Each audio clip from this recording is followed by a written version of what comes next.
Alô, prezado amigos, saudações fraternais. Nesses últimos tempos ouvimos muito no meio cristão comentários a respeito dos acontecimentos mundiais, relacionando esses comentários com os tempos finais nos quais estamos vivendo. Então, determinadas expressões estão aparecendo com muita frequência, e por isso queremos falar hoje sobre o tema Propósitos de Deus na Tribulação.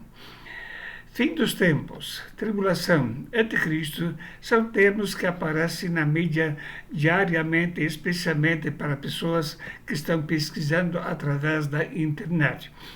Olhamos normalmente o lado humano da situação, olhamos o papel de figura de destaque mundial e olhamos então até com uma determinada revolta contra aquilo que as pessoas estão fazendo. Mas esquecemos muitas vezes de olhar para o aspecto divino. Como é que Deus fica em toda essa situação nesses tempos finais? Aqui temos um pequeno gráfico do resumo dos últimos acontecimentos. Como cristãos, estamos aguardando o arrebatamento da igreja. Sabemos que vem um governo totalitário, o governo do anticristo, também chamado de governante do tempo da grande tribulação. Sabemos que haverá uma segunda vinda, depois um governo de Cristo por 1000 anos e finalmente então o juízo final, resultando então em novos céus e nova terra. O que realmente é importante para nós nessa época é saber quais são realmente os planos de Deus em tudo isso. Deus não está ausente da história, pelo contrário, ele já planejou tudo desde o começo do mundo. Lemos em Eclesiastes 3, verso 1, tudo tem o seu tempo determinado e há tempo para todo propósito debaixo do céu. E de uma forma mais direta ainda, em Isaías 46, verso 10, que anuncia o fim desde o princípio e desde a antiguidade as coisas que ainda não sucederam, que digo, o meu conselho será firme e farei toda a minha vontade. Então, quando Deus anuncia o fim desde o princípio, e falando aqui sobre os tempos finais, então sabemos que Deus ainda está no controle da situação, e ele tem seus propósitos em tudo aquilo que está acontecendo, ou realmente sob direção dele, ou sob a permissão dele. Então, queremos pensar um pouquinho sobre o propósito de Deus em relação à humanidade perdida, em relação à nação de Israel, e também qual é o propósito de Deus para com a igreja nesses tempos finais. Deus tem uma contenda com as nações. Deus está vendo a impiedade que está reinando cada vez mais no meio da sociedade, mesmo através de governantes, e Deus não está ausente. E a Bíblia ensina que Deus tem uma questão com a humanidade, e Deus está dando nesses tempos uma última oportunidade para a humanidade se arrepender dos seus pecados e realmente glorificar a Deus. Lemos em Jeremias capítulo 25 a respeito dos tempos finais. Na primeira parte do capítulo ele está falando sobre o que Deus vai fazer com a nação de Israel nos tempos finais, e depois ele fala sobre o que Deus vai fazer com as nações nos tempos finais. Chegará o estrondo até a extremidade da terra, porque o Senhor tem contenda com as nações, entrará em juízo com toda a carne. Os ímpios entregará a espada, diz o Senhor. Assim diz o Senhor dos Exércitos, eis que o mal passa de nação para nação, e grande tormenta se levantará dos confins da terra. Então Deus tem uma contenda com as nações por causa do pecado. Ele vai entrar em juízo com toda a carne. E conforme diz o texto, esse mal passará de nação para nação, e grande tormenta se levantará nos confins da terra. Eu entendo que estamos entrando no tempo do princípio das dores e Deus está começando a manifestar a sua insatisfação, a sua contenda e avisar: o juízo está chegando, eu vou punir todas as nações. Lemos ainda em Jeremias 25, verso 33, e serão os mortos do Senhor naquele dia, desde uma extremidade até outra. Não serão pranteados, nem recolhidos, nem sepultados, mas serão por estercos sobre a face da terra. Então haverá sim uma mortandade em toda a terra, como punição da parte de Deus por causa do pecado da humanidade. O pecado não é só de governantes perversos, e sim a humanidade está cada vez mais entregue a práticas abomináveis aos olhos de Deus. Então Deus está chamando o povo para o arrependimento. Temos um exemplo muito claro disso em Apocalipse 14, e vi outro anjo voar pelo meio do céu, e tinha o evangelho eterno para proclamar aos que habitam sobre a terra, e toda nação, e tribo, língua e povo, dizendo com grande voz: temei a Deus e dai-lhe glória, porque é vinda a hora do juízo. E adorai aquele que fez o céu, a terra e o mar e as fontes da água.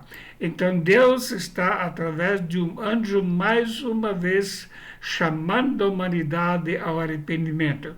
Conforme o meu entendimento, nessa fase dos acontecimentos, a igreja já não estará mais aqui na terra, já terá sido arrebatada, e Deus vai, então, através de um anjo, dar mais uma chance, chamar o povo a adorar a Deus e abandonar as suas práticas pecaminosas. Então Deus usa a seguinte estratégia, sempre usou. Primeiro, ele chama pela pregação, e depois ele alerta através de tragédias. No caso de Faraó lá do Egito, primeiro Moisés e Arão pregaram: deixa meu povo sair, e depois vieram então as 10 pragas. No caso da Arca de Noé, durante 120 anos Noé pregou, e depois veio então o juízo.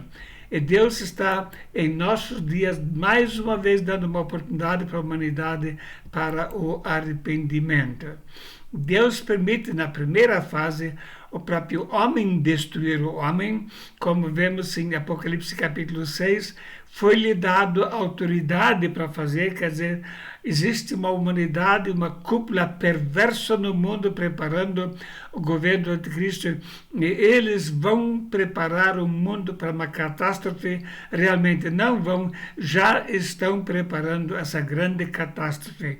Então o juízo começa, Deus permitindo os homens, os perversos governantes, preparar esse mundo para o juízo. E depois vem o juízo de Deus, especialmente quando ele vai derramar a sua ira sobre as nações. Isso então é uma última oportunidade, dizendo com grande voz: temei a Deus e dai-lhe glória, porque é vinda a hora do seu juízo, e adorai aquele que fez o céu, a terra, o mar e as fontes das águas. Mas qual é a reação da humanidade? Nós sabemos pela Bíblia que a humanidade não vai se arrepender dos seus pecados. E os outros homens que não foram mortos por essas pragas não se arrependeram das obras de suas mãos, para não adorarem os demônios e os ídolos de ouro e de prata e de bronze e de pedra e de madeira, que nem podem ver, nem ouvir, nem andar. E não se arrependeram dos seus homicídios, nem das suas feitiçarias, nem da sua fornicação, nem dos seus frutos. Apocalipse 9, 20 até 21. Então a resposta da humanidade a esse apelo: não, nós não vamos nos arrepender. Apocalipse 16. E os homens foram abrasados com grandes calores e blasfemaram o nome de Deus, que tem poder sobre as pragas, e não se arrependeram para lhe darem glória a Deus. E por causa das suas dores, por causa das suas chagas, blasfemaram o Deus do céu e não se arrependeram das suas obras. Quantas catástrofes têm acontecido ultimamente no mundo?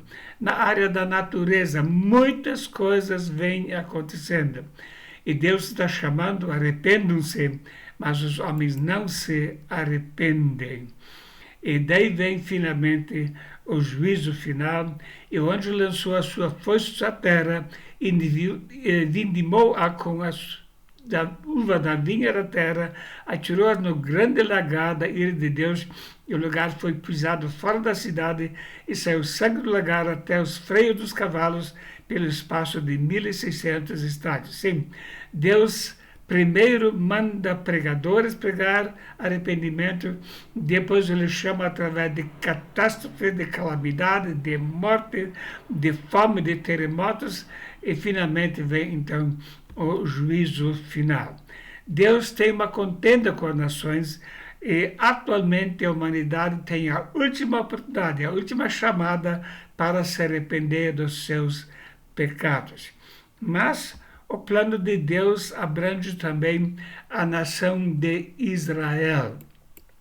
Nós olhamos, a maioria dos cristãos, Israel como uma nação que devia ser protegida, mas a Bíblia mostra que para realmente haver paz em Israel, é necessário Deus fazer passar Israel pela fornalha da aflição. Eles só vão receber o príncipe da paz quando eles passarem por essa fornalha. Ainda Israel está pensando que vai conseguir derrotar os inimigos. Pode até conseguir uma paz temporária, mas depois continua a ira das nações de uma forma muito mais perversa ainda do que atualmente. E Deus fala, por amor do meu nome, retardarei a minha ira, e por amor do meu louvor me refrearei para contigo, para que não te venha cortar. Eis que já te purifiquei, mas não como prata, escolhi-te na fornalha da aflição. E isso se refere aos tempos finais. Malaquias 3. Mas quem suportará o dia da sua vinda, e quem subsistirá para quando ele aparecer, porque ele será como fogo do ourives e como sabão dos lavandeiros, e assentar-se como fundidor e purificador de prata, e purificará os filhos de Levi e os refinará como ouro e como prata. Então ao Senhor trarão oferta em justiça. Mais uma vez, a purificação no meio da fornalha. Como aquele que está purificando ourives, purificando a prata e o ouro, Deus vai fazer passar Israel pela fornalha da aflição. E o ódio contra os judeus em volta do mundo está aumentando cada vez mais. Lembro muito bem do depoimento de um sobrevivente do Holocausto lá em Auschwitz, e quando ele perguntou o que é aquela fumaça, recebeu a seguinte resposta: aquela fumaça é a sua família. Sim, os sofrimentos pelo que Israel passou foram terríveis durante a Segunda Guerra Mundial. E, naturalmente, o nosso desejo profundo é que eles tenham paz e segurança. Porém, a Bíblia nos mostra que, para isso acontecer, eles precisam aceitar o Messias. Ezequiel 38:16: e subirás contra o meu povo Israel como uma nuvem para cobrir a terra. Nos últimos dias sucederá que hei de trazer-te contra a minha terra, para que os gentios me conheçam a mim, quando eu me houver santificado em ti, ó Gog, diante dos teus olhos. Então aqui ele fala sobre a invasão de Israel, e o próprio Deus está trazendo as nações para lá fazer juízo contra essas nações. E os países maometanos estão cada vez mais mobilizados para cercar aquele pequeníssimo país que é Israel. É um ódio contra o povo de Deus, mas do ponto de vista de Deus, isso é a fornalha da aflição para que eles possam finalmente receber o Messias. Então saberão da casa de Israel que eu sou o Senhor, seu Deus, desde aquele dia em diante. Ezequiel 39:22. Israel vai finalmente reconhecer que Jesus é o Senhor seu Deus. É o Messias anunciado, eles vão recebê-lo então como seu Messias, mas isso no meio da fornalha da aflição. Naquele dia haverá uma fonte aberta para a casa de Davi e para os habitantes de Jerusalém para a purificação do pecado e da imundícia, tratando também sobre esse tempo de juízo de Deus. Mas nem todos os judeus vão ser salvos. Conforme a Bíblia, apenas 1/3 vai ser salvo. E acontecerá em toda a terra, diz o Senhor, que as 2 partes dela serão extirpadas e expirarão, mas a 3ª parte restará nela. E farei passar essa 3ª parte pelo fogo, e a purificarei como purifica a prata, e a provarei como se prova o ouro. E ela invocará o meu nome, e eu a ouvirei, é meu povo, e ela dirá, o Senhor é o meu Deus.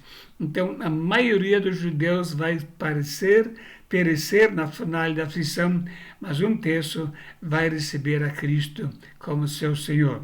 Zacarias 12 explica sobre isso, mas sobre a casa de Davi e sobre os habitantes de Jerusalém derramarei o espírito de graça e de súplicas. E olharão para mim a quem traspassaram, e prantearão sobre ele como quem pranteia pelo filho unigênito, e chorarão amargamente por ele, como se chora amargamente pelo primogênito. Sim, então Israel vai se arrepender dos seus pecados, vai receber o seu Messias prometido e vai manifestar seu arrependimento, chorando amargamente. Então, sim, eles serão purificados dos seus pecados. Então, aquilo que acontece no mundo atual é Deus chamando Israel para a fornalha da aflição com o objetivo de que eles finalmente possam receber Jesus como seu Messias, como seu Salvador e como seu Rei que vai governar então sobre eles. E para a igreja, eu entendo que a igreja ainda vai enfrentar muita aflição antes do seu arrebatamento. Os pré-tribulacionistas normalmente acreditam que vamos ficar livres de aflição e vamos ser arrebatados antes de qualquer aflição do inimigo. Eu gostaria que tivessem razão, mas pela Bíblia eu entendo que a igreja ainda vai passar por tempos difíceis e Deus vai trabalhar também com a igreja. Em primeiro lugar, a igreja vai precisar se separar de movimentos de religiões que vivem no paganismo, que estão preparando a grande meretriz. Nós lemos que a igreja é um órgão celeste, porque muitos há do quais repetidas vezes vos disse, e agora também digo chorando, que são inimigos da cruz de Cristo, cujo fim é a perdição, cujo Deus é o ventre e cuja glória é para a confusão deles, e só penso nas coisas terrenas. Mas a nossa cidade está nos céus, de onde também esperamos o Salvador, o Senhor Jesus Cristo, que transformará o nosso corpo abatido para ser conforme o seu corpo glorioso, segundo o seu eficaz poder de sujeitar também a si todas as coisas. Sim, nossa cidadania é celeste. Nós não pertencemos a esse mundo, mas grande parte daqueles que se dizem cristãos estão se envolvendo com as coisas do mundo e o mundo está dentro da igreja. E pela Bíblia nós sabemos, Apocalipse 17 e 18, que está sendo formada uma grande meretriz, uma religião mundial que vai estar no começo adorando também ao anticristo. Eles estão fazendo tudo para conseguir adeptos dentro de igrejas que se dizem evangélicas também. E um dos homens que mais lidera esse movimento para a formação da grande meretriz é aquele que é chamado de Sumo Pontífice, e quando ele proclama que deve-se dar bênção também para pessoas com outras opções, então estamos vendo até que ponto está indo a iniquidade em nosso tempo. E também Jaime Spengler, que é presidente da Conferência Nacional dos Bispos do Brasil, ele questiona o moralismo exasperado, acha que a igreja não deve ser tão rigorosa nessa questão. Existe hoje uma disputa muito grande de muitas organizações da Igreja Católica que estão lutando contra essa abominação. Mas estamos vendo abertamente sendo formada a grande meretriz, essa Igreja Mundial, que vai finalmente dar total apoio. E até eles publicam que os padres que falam a verdade são silenciados. Veja o que fala Monsenhor Jonas Habib. Quem vai reger a única religião mundial será o sumo pontífice. Isso é uma afirmação do próprio meio deles. E isso está sendo preparado em larga escala no mundo inteiro. Está havendo uma grande questão de contenda atualmente no seio dessa igreja. E há muitas pessoas, muitas igrejas chamadas evangélicas, que são filhas da grande meretriz, estão participando desse movimento e indo cada vez mais para condutas pecaminosas. Eles querem finalmente colocar tudo sob um teto, onde não será adorado o Deus verdadeiro, e sim um Deus falso. Existem muitas igrejas chamadas inclusivas no Brasil. A primeira igreja inclusiva chegou ao Brasil em 1998 e atualmente existem mais de 30 diferentes denominações que estão apoiando esse movimento ecumênico que vai resultar na formação da grande meretriz. E com esse objetivo, adulteraram a Bíblia. Estão pregando abertamente a prática do pecado, aquilo que Deus abomina, eles estão aprovando. E o que diz a Bíblia? 2 Coríntios 6, por isso sai do meio deles, e apartai-vos, diz o Senhor, e não toqueis nada imundo, eu vos receberei. E eu serei para vós pai, e vós sereis para mim filhos e filhas, diz o Senhor Deus Todo-Poderoso. Então, para a igreja verdadeira, é um tempo de tomar uma posição bem clara contra esse ecumenismo perverso que está pregando realmente aquilo que é abominável aos olhos de Deus. Também Apocalipse 18, eu vi outra voz do céu que dizia, sai dela, povo meu, para que não sejas participante dos seus pecados e para que não incorras nas suas pragas. Então, é um apelo para a igreja, sai desse movimento, não participe do comunismo, fique com o evangelho puro e separe-se dessas práticas pecaminosas que estão sendo introduzidas gradualmente. Além disso, para a igreja é um tempo de trabalhar com mais ardor pela evangelização. Trabalhar enquanto há dia, a noite vem quando ninguém pode trabalhar. Sim, devemos nesse tempo terrível pregar o evangelho e ganhar pessoas para Cristo. E nos apiedar de pessoas que estão duvidosas já na sua conduta cristã em relação ao pecado. E apiedai-vos de alguns usando de discernimento e salvai alguns com temor, arrebatando do fogo, odiando até a túnica manchada pelo sangue. Então devemos ser bem claros na nossa mensagem, pessoas que adotam práticas pecaminosas, abomináveis, devemos deixar bem claro, isso é pecado aos olhos de Deus e Deus vai punir os pecadores por causa disso. E se Jesus voltasse hoje, o que você teria para apresentar a Ele? Tem ganhado pessoas para Cristo, tem se dedicado à causa do Evangelho. É um tempo de valorizar a cidadania celeste.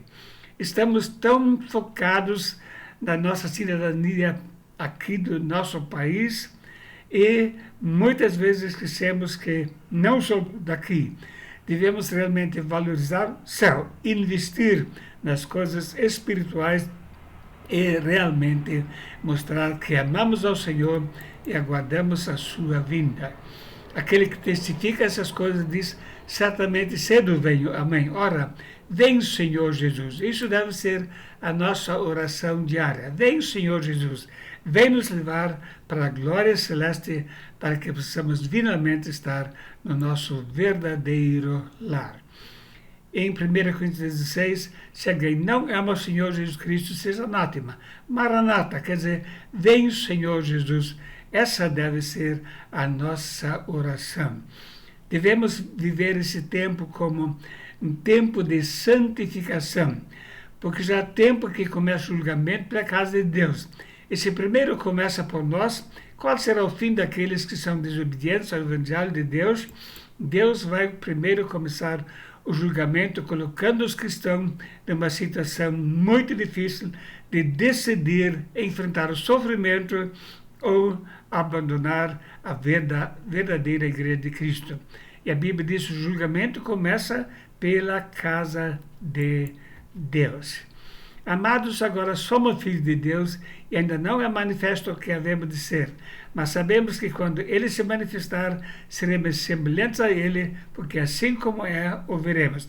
E qualquer que nele tenha essa esperança, purifica-se a si mesmo, como Ele é puro. Pessoas que realmente vivem nessa esperança do arrebatamento da igreja vão viver uma vida de santificação, vão se purificar, porque sabemos Ele volta logo para nos buscar. Então, propósito de Deus na tribulação. Para os gentios, para os perdidos, é uma última oportunidade. Arrependam-se. Então vem o juízo. Para Israel, é uma fornalha de aflição para que finalmente recebam Jesus como seu Messias. E para nós, como igreja, é um tempo de separação da imundícia do pecado, de movimentos perversos, um tempo de dedicação a Deus, um tempo de santificação, um tempo de orar para que Cristo volte logo. Que Deus possa nos abençoar e que possamos encontrar o Senhor com alegria, servindo-o com todo o fervor. Amém.